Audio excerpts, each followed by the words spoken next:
तो नरसिंह मेहता, बहुत ध्यान से सुनिएगा, भाई ने घर से निकाल दिया, कुल पुरोहित के पास गए तो कुल पुरोहित जन भी सब बड़े चिढ़ते थे, ब्राह्मण जन भी, ये नागर वंशीय ब्राह्मण थे तो ब्राह्मण भी इनसे बड़े चिढ़ते थे। क्यों? बिना वेद शास्त्र पढ़े, बिना कुछ भजन, बिना कुछ विद्वत्ता की बात किए इतनी भीड़ क्यों लगी रहती है नरसिंह मेहता के पास, इसलिए वो भी जलते थे। नरसिंह मेहता ने कुल पुरोहित से जाके कहा, मेरे पिता का श्राद्ध है, आप प्रसाद पाने आओगे? तो कुल पुरोहितों ने भी कह दिया कि हम तो तुम्हारे बड़े भैया के यहां जाएंगे, उन्होंने हमको पहले निमंत्रण दिया है, तुम अपनी व्यवस्था कुछ और करो। तो नरसिंह मेहता बेचारे ढूंढने लगे, अब मेरे यहां कौन ब्राह्मण आएंगे। किसी अन्य ब्राह्मण के पास गए तो उसने मन में विचार किया कि नरसिंह मेहता को इतनी बड़ी व्यवस्था बता दो कि अपने आप मना कर दे। क्या व्यवस्था बताई? बोले कि देखो नरसिंह, तुम्हारी छवि जो है वो पूरे जूनागढ़ में खराब हो गई है, पिता का श्राद्ध है और छवि बनाने का भी एक बढ़िया समय है। तो बोले क्या करना है? बोले तुम जितने ब्राह्मण हैं सबको निमंत्रण दो। तो नरसिंह मेहता बोले आप जाके सबको बोल दो, मुझे कोई दिक्कत नहीं, मैं सबको प्रसाद पाऊंगा। नरसिंह मेहता ने सोचा 200-300 ब्राह्मण होंगे, और उस ब्राह्मण ने जाके 4000 परिवारों को निमंत्रण दे दिया। नरसिंह मेहता बेचारे बड़े सामान्य से थे, इतनी ज्यादा व्यवस्था उनके पास थी नहीं। मैं एक बात इसलिए सुना रहा हूं कि उन्होंने जड़ ठाकुर जी को चैतन्य कर दिया नरसिंह मेहता जी ने। कैसे? 4000 ब्राह्मणों को निमंत्रण दे दिया। नरसिंह मेहता ने घर जाकर के पत्नी से कहा 200-300 ब्राह्मण आएंगे, तुम प्रसाद की व्यवस्था करो। हैं 200-300 ब्राह्मण? यहां पर 2 लोगों के प्रसाद की व्यवस्था नहीं, घर में तुम 200-300 ब्राह्मणों को निमंत्रण दिया है। वैकुंठ में बैठे बैठे द्वारिकाधीश रुक्मणी जी से कह रहे हैं, बोले 200 नहीं है, 4000 आने वाले। रुक्मणी जी मेरा नरसिंह फंस गया। रुक्मणी जी बोले अब क्या होगा? बोले देखो आगे क्या होता है। नरसिंह मेहता जी बोले देवी 200 ब्राह्मणों की प्रसादी बनाओ। बोले कहां से बनेगी, हमारे यहां व्यवस्था नहीं। बोले मैं एक काम करता हूं, एक सेठ जी हैं वो मेरा कीर्तन कराते हैं, मुझसे बहुत प्रेम मानते हैं, मैं उनके यहां से थोड़ा कर्जा ले आता हूं और उससे हम 200 ब्राह्मणों का भोजन करा देंगे। जाओ। नरसिंह मेहता जी सेठ जी के पास गए, सेठ जी से जाके बोले हमको 200 ब्राह्मणों का प्रसाद कराना है, कुछ कर्जा दे दो आप, हम ब्याज सहित लौटा देंगे आपको। सेठ जी बोले देखिए नरसिंह मेहता जी, हमको ब्याज नहीं चाहिए और आप यदि नहीं भी लौटाओगे तो भी चलेगा, लेकिन बदले में हमको कुछ दे दीजिए। बोले क्या? बैठ के कीर्तन सुना दो। आप कीर्तन इतना अच्छा करते हैं, थोड़ी देर कीर्तन सुना दो, हम दक्षिणा के रूप में इतना धन देंगे कि 200 ब्राह्मणों का भोजन हो जाएगा। नरसिंह मेहता बोले मैं कीर्तन तो सुना दूंगा, पर कीर्तन करते करते करते करते जब मैं भाव में चला जाता हूं तो मैं कितने घंटे हो गए, कितने दिन निकल गए, मैं भूल जाता हूं। और आज शाम को ब्राह्मणों का भोजन होना है, मैं ऐसा नहीं हो कि कहीं मैं तल्लीन हो जाऊं कीर्तन में। सेठ जी बोले चिंता मत करो, आप तल्लीन हो गए, मैं तो आंख खोल के रहूंगा, थोड़ी देर बाद आपको हिला दूंगा कि जाओ ब्राह्मण आ गए, घर पे भोजन कराओ। नरसिंह मेहता बोले देख लेना, ध्यान रखना मेरा। बोले हाँ ठीक है। उठाए करताल नरसिंह मेहता ने जैसे कीर्तन शुरू किया, सोचिए नरसिंह मेहता तल्लीन होते होंगे तो क्या सुनने वाले नहीं होते होंगे? ऐसे भाव में गए, ऐसे भाव में गए कि वो भी डूब गए, सेठ जी भी डूब गए, सुनने वाले जो 10, 15, 20 लोग थे वो भी डूब गए, बाहर के गांव के लोग आए वो भी डूब गए। कीर्तन चलते चलते चलते चलते 13, 14, 15, 20 घंटे तक कीर्तन चलता रहा। यहां ब्राह्मणों के आने का समय हो गया। पत्नी बाट देख रही है कि वो 200 ब्राह्मणों के भोजन की सामग्री ला रहे होंगे। रुक्मणी जी बोली अब तो नरसिंह मेहता की और निंदा होगी, अब तो इनको जूनागढ़ से भी निकाल देंगे, ऐसा लगता है आज जो अपराध होने जा रहा है। ठाकुर जी बोले मैं नहीं देख पा रहा हूं, तुम बैठो मैं जाता हूं। और महाराज नरसिंह मेहता का रूप धारण करके ठाकुर जी आ गए जूनागढ़ में। और ठाकुर जी तो अक्षय पात्र लेकर के चलते हैं, 200 ब्राह्मण क्या तुम 2 लाख आ जाओ सबको भोजन पवा देंगे। पत्नी के पास पहुंचे, नरसिंह मेहता की पत्नी से जाके कहा जल्दी जाओ प्रसादी बनाओ। और देवी सुनो, वो थोड़ी एक बदलाव आया। बोले क्या? 200 ब्राह्मण नहीं है। बोले तो कितने हैं? 300। बोले नहीं नहीं नहीं नहीं 4000 है। 4000 इनका कैसे बनेगा? अरे बनाते हैं ना, तुम भी लगो मैं भी लगता हूं। ठाकुर जी अमनिया कर रहे हैं, मिर्च काट रहे हैं, सब्जी काट रहे हैं, टमाटर काट रहे हैं, अमनिया कर रहे हैं, पत्नी छोंक लगा रही है। उसको तो लग रहा है नरसिंह मेहता ही है। और नरसिंह मेहता कहाँ? वो तो वहां कीर्तन कर रहे हैं बैठ करके सेठ जी के यहाँ।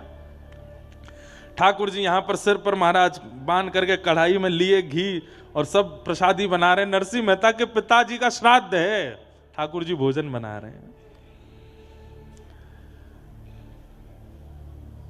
क्षण भर में तो सब सामग्री बनती चली गई। पत्नी बोली आज बड़ा आश्चर्य हो रहा है, इतनी जल्दी इतनी सारी सामग्री कैसे बन गई? बोले देवी इस पर बाद में चर्चा करेंगे, ब्राह्मण आ रहे हैं, चौका लगाओ बढ़िया गोबर का और थाली आदि सजाओ, सबको प्रसाद पवाना है। 4000 ब्राह्मण मन में सोचते आ रहे थे आज नरसिंह मेहता हमको प्रसाद नहीं पवा पाएगा और ये हमको बहाना मिल जाएगा नरसिंह मेहता को नगर से निकालने का। लेकिन वहां जैसे ही पहुंचे सबके चरण धो धो करके ठाकुर जी ने आसन पर बैठाया। 4000 ब्राह्मण एक ही पंगत में बैठा दिए और सबके सामने ठाकुर जी एक फेंटा कमर पे बांधे, एक फेंटा सिर पे बांधे, पसीना आ रहे हैं। ठाकुर जी धोते जामे, हाथ मांजे, सबको साग परोसे, सब्जी परोसे, 4-4 प्रकार की सब्जी, 2-2 प्रकार की पूड़ियां, 3-3 प्रकार के मिष्ठान, एक रायता, बढ़िया सामग्री, ऐसा पवाया महाराज, ऐसा पवाया। ब्राह्मण बोले ए नरसी, बोले हाँ कोई सेठ वेठ ने करी है क्या व्यवस्था? नहीं नहीं सब आपकी कृपा है, आप सब ब्राह्मणों की कृपा है, आप लोग पाइए।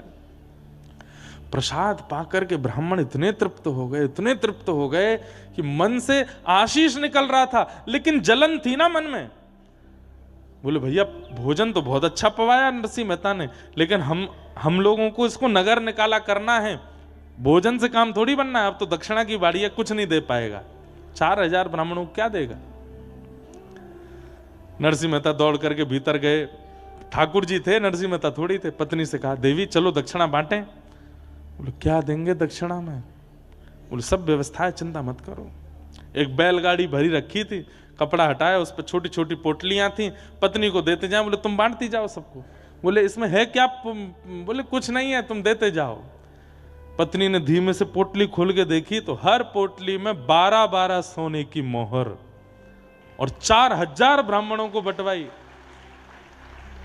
ब्राह्मण भी पोटली हाथ में लें तो हे नरसिंह क्या पत्थर भर के दिए हैं क्या? नहीं नहीं सब आपकी कृपा है, आपका अनुग्रह। ब्राह्मणों ने जब खोल करके देखा, आज तक भोजन के निमंत्रण में 1 पैसा मिलता था तो ब्राह्मण फूले नहीं समाते थे कि 1 पैसा मिला हमको, सबसे बड़ी दक्षिणा है 1 पैसा। आज क्या मिला? 12 सोने की मोहर। मतलब ये ब्राह्मण, इनके बालक, इनके बालकों के बालक, बालकों के बालक, कम से कम 4 पीढ़ी तक भी अगर कुछ नहीं करेंगे तो इन्हीं मोहरों पर पेट पल जाएगा सबका। इतनी दक्षिणा देख करके सब ने तो भैया नरसिंह मेहता और पत्नी दोनों को एक साथ बैठा करके ब्राह्मणों ने स्वस्ति वाचन किया, ऊपर अक्षत डालने। अरे नरसिंह मेहता जी, मैं तो कहता हूं नरसिंह मेहता जी के पिता कितने भाग्यशाली कि उनके श्राद्ध में ठाकुर जी ने भोजन बनाया, अपने हाथ से पवाया। और नरसिंह मेहता की पत्नी कितनी भाग्यशाली कि बाम दाहिने भाग में पति के रूप में विश्वपति बैठे हैं, जगतपति बैठे हैं और 4000 ब्राह्मण एक साथ अक्षत छिड़क करके आशीष दे रहे हैं और नरसिंह मेहता वहां कीर्तन कर रहे हैं। 4000 ब्राह्मण निकले। इनके भाई के यहां 12 ब्राह्मण गए थे, वो सब प्रसाद पाके निकले। तो जब निकले तो 1-1 रुपया दक्षिणा मिला, जो कि बहुत ही बड़ी दक्षिणा थी। सब आपस में बोले यहां तो सब हुआ, अरे वो नरसिंह मेहता के यहां 4000 गए हैं, चलो चलो तमाशा देखने में आनंद आएगा, देखें तो सही कैसी कैसी जो है नरसिंह मेहता की जो है आज वस्त्र उतराई हो रही होगी, आज नगर निकारी हो रही होगी। 12 ब्राह्मणों ने जाकर के देखा तो 4000 ब्राह्मण नाचते हुए आ रहे थे। क्यों रे, कैसा रहा भोजन? बोले महाराज पूछो मत, दक्षिणा वक्षिणा मिली कि ऐसे ही आ गए हो? बोले आपको कितनी मिली पहले ये बता। हमको 1 रुपया। सुने 1 रुपया? 1 पैसा मिलता है हमारे यहाँ पे, 1 रुपया मिला है हमको। तुमको क्या दे दिया नरसिंह मेहता ने? कौड़ी वोड़ी दी होंगी। बोले महाराज, आज तक इस नगर के सबसे बड़े ब्राह्मण आप थे, पर अब हम 4000 हैं, हम पे 12 सोने की मोहर है। नरसिंह मेहता ने दक्षिणा में दी। कैसे, कहां से? बोले पता नहीं, सब दिए।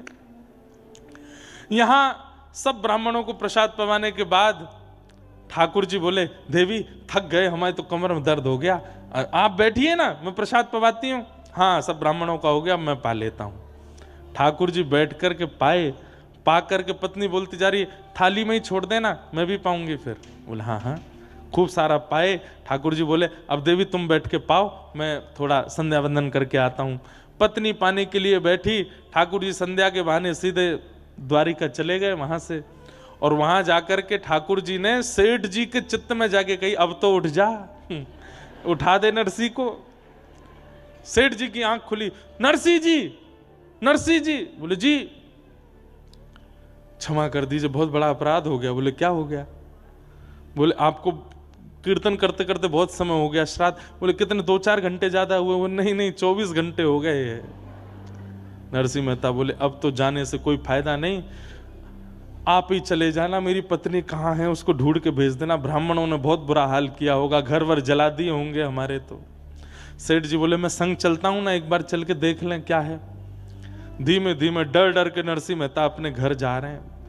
घर के बाहर जाकर के देखा तो आंगन में बैठ करके पत्नी प्रेम से प्रसाद पा रही थी। नरसिंह मेहता गए, देवी तुम प्रसाद पा रही हो, सब ठीक है, घर वर जला तो नहीं, तुमको किसी ने मारा पीटा तो नहीं? अरे क्या, कौन मारेगा, प्रसाद पानी दीजिए थोड़ा प्रेम से। तुम प्रसाद पा रही हो, पिताजी का श्राद्ध नहीं हुआ, ब्राह्मण आए थे क्या, कुछ कहा तो नहीं? कैसी बात करते हैं, संध्या करने गए थे, हाथ पांव धोने गए थे, पूरी याददाश्त धो के आए हो क्या? सब कर गए ब्राह्मण भोजन, 4000 ब्राह्मण आए थे, क्या बढ़िया, सब आनंद से हुआ, देखो अब ये प्रसाद। नरसिंह मेहता बोले, क्या कह रही हो तुम? बोले, आप ऐसे आश्चर्य में पूछ क्यों रहे हो? नरसिंह मेहता जी ने सब सत्य बताया। बोले, देवी मैं 24 घंटे बाद आया हूं, मैं कीर्तन करने गया था, 24 घंटे तक मैं नहीं आया था, यहां 24 घंटे में क्या हुआ मुझे बताओ। पत्नी के नेत्र सजल हो गए। बोले, आप नहीं थे? बोले ना। सब्जियां कौन काट रहा था भीतर? फेंटा बांध करके, सिर पर स्वापा बांध के, बार बार मेरे से हाथ से कढ़ाई छीन करके कौन चला रहा था? रबड़ी को, रायते को किसने बनाया? सब ब्राह्मणों को, 4000 ब्राह्मण आए थे, सबको 4000 आए थे। बोले हाँ, सबको प्रसाद पवाया, 12-12 सोने की मोहर दी, आप नहीं थे तो कौन थे? नरसिंह मेहता के नेत्र सजल हो गए। बोले, देवी तुम्हारे चरण कहाँ है, मैं प्रणाम कर लूं? मेरे द्वारिकाधीश आए थे, मैं नहीं था, मेरे नाथ आए थे, मुझे बस ये बता दो वो कहां बैठे थे, कहां चले थे, उनकी चरण रज होगी, मैं उसी को माथे से लगा लूं। पत्नी बता रही है, यहां चले थे। नरसिंह मेहता लेट लेट करके उस स्थान को प्रणाम करते हैं, द्वारिकाधीश को पुकार रहे हैं, नाथ क्यों किया आपने ये सब, क्या आवश्यकता थी?